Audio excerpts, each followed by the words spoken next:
дар шароити тоҷикистон вобаста ба минтақаҳои гуногуни боғпарварӣ муҳлати шинондани ниҳолҳо дар боғҳои ҷавон, боғҳои навбунёдшаванда ин асосан се муҳлат аст. ин терамо, охири терамо, зимистон ва баҳор. ва дар терамо аз ҳама муҳлати хуб ва нисбатан барои сабзиши худро таъмин ва ин муҳлати терамо аст. агар мо дар терамо шинонем ниҳолҳо бевосита то баҳор ба ҳамон минтақа одат мекунанд, яъне мутобиқ мешаванд ва бо гармшавии фасли баҳор ба сабзиш оғоз менаманд. лекин дар қисми ҷанубии тоҷикистони марказӣ имконият аст ки дар фасли зимистон мо ниҳолро шинонем, чунки агар ҳарорати ҳаво мусбӣ бошад ва хок ях кардагӣ набошад, замин сард набошад, яъне мусбӣ бошад, ҳарорати хокам мусбӣ бошад, дар фасли зимистон дар тоҷикистони ҷанубӣ ва марказӣ шинондан мумкин аст. фасли баҳор бошад, асlan тавсия дода мешавад барои шинондани растаниҳои субтропикӣ.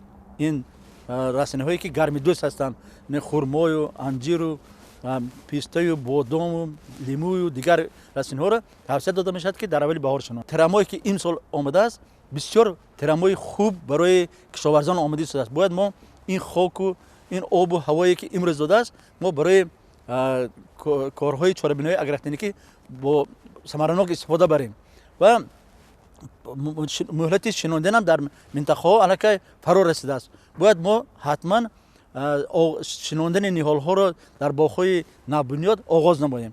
барои шинондани ниҳол дар боғҳо пеш аз ҳама заминро тайёр кардан дар кор аст, яъне нарм карда мувофиқи талабот, чуқуриҳоро мувофиқи талаботи зарурӣ барои шинондани ҳар як ниҳол тайёр кардан дар кор аст, яъне дар чуқурӣ 50-60 см чуқурӣ, 50-60 см ба бар кандан дар кор аст. ба ғайр аз он дар интихоби ниҳол ва навъҳо мувофиқи минтақа бояд мо иҷро намоем, яъне вобаста ба минтақаҳо навъҳо ҷудо карда шаванд, ҷинсҳои дарахтони мевадиҳанд, яъне себу, ноку, шафтолу, олу. ба ғайр аз он худи навъҳои инҳо дар минтақаҳо мувофиқи минтақабо будани онҳо ҷудо карда шавад.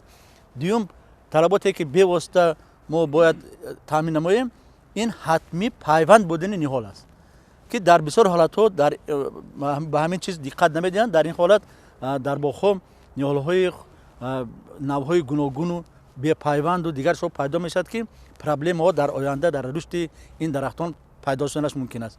дигар проблеме ки дар вақти шинодани ниҳол интихоб кардан дар кор аст, ниҳол бояд стандартӣ бошад. ниҳоли стандарт бояд 3-4 решаи паҳлӯгии 25-35 сантиметр дошта бошад. ғафсаи танаи ниҳол, пояи ниҳол бояд 15-20 миллиметр, яъне 1.5-2 сантиметр буданаш дар кор аст.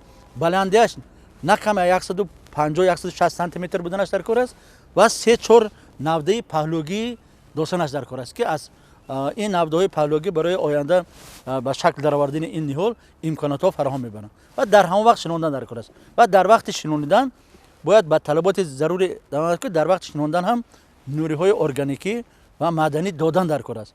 ва дар вақти шинондан бояд талаботи дигар боз дар он аст ки вақти шинонидан бояд ҷои пайванд 2-3 сантиметр аз сатҳи замин баланд гардад, баланд бояд бошад.